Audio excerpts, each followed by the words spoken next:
Y'all, this one is heavy. TikTok star Emilie Kiser just broke her silence after the devastating drowning of her 3-year-old son, Trigg. And let me tell you, the internet is shook. She's pointing fingers at herself, taking what she calls full accountability. But here's where it gets messy. Her husband, Brady Kiser, was actually investigated for child abuse with criminal negligence after the tragedy. So now the question is, was this just a heartbreaking accident? Or is there way more to the story than Emilie's letting on? Let's get into it.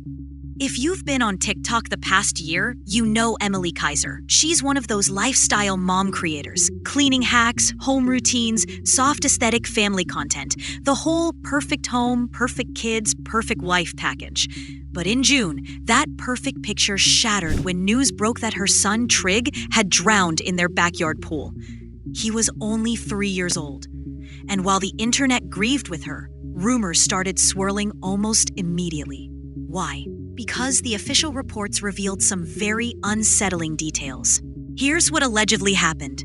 On that day, Emilie wasn't home. She was out with friends. Inside the house, her husband Brady was watching their newborn Theodore.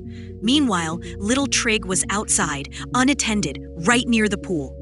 Investigators said Brady knew his toddler was outside alone, and yet Trigg somehow ended up in the pool, submerged for 7 minutes before Brady pulled him out. 7 whole minutes. If you know anything about drowning incidents, you know those minutes are the difference between life and death. Trigg was rushed to the hospital, fought for his life for 6 days, but tragically didn't make it. Now, y'all already know what the internet was thinking. Why was a toddler outside near an unfenced pool? Why wasn't anyone supervising? Why wasn't there a barrier? The math was not mathin'. Things got even murkier when police in Maricopa County launched an investigation, not into Emilie, but into Brady. They recommended charges for child abuse with criminal negligence. Basically, that he knew Trigg was in danger and didn't prevent it. But here's the twist. Prosecutors ultimately declined to move forward. They said the evidence wasn't strong enough. So Brady never faced charges. Still, the fact that investigators even pushed for it raised a lot of eyebrows. Fast forward to this week, Emilie finally spoke out in a raw TikTok post. She said, and I quote, "I take full accountability as Trigg's mother. I know I should have done more to protect him. One of the hardest lessons I carry is that a permanent pool fence could have saved his life, and it's something I will never overlook again." She admitted she misses him every second of every day, that the grief feels unbearable, and that she blames herself for not preventing it. But here's what's interesting. She never mentioned her husband, not once. Now, people online are divided. Some are praising Emilie for owning up, saying it takes strength to admit when you failed as a parent. Others are side-eyeing the silence about Brady. Like, sis, your husband was literally investigated for negligence, but you're putting all the blame on yourself?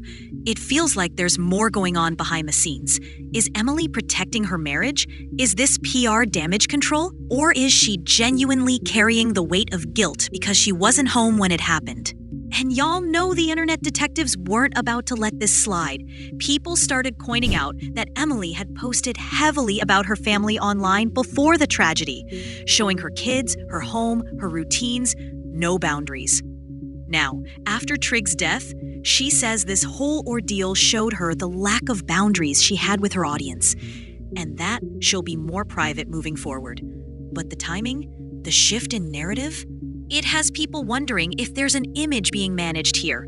Because remember, lifestyle influencers thrive off projecting that perfect family life. And this incident ripped a hole straight through that illusion. At the end of the day, a little boy lost his life, and no amount of TikTok posts or speculation will change that. The grief this family is carrying is unimaginable, but the unanswered questions linger. Why wasn't there a pool fence? Why was Trigg outside unsupervised? And why did Emilie take all the blame when her husband was the one home? So now I'm asking y'all, what do you think? Do you believe Emilie is truly taking accountability, or is she shielding Brady from scrutiny? Do you think prosecutors made the right call not charging him? Or is this just another tragic case of privilege meeting tragedy? Drop your thoughts in the comments, because this one is messy, heartbreaking, and leaves us with way more questions than answers.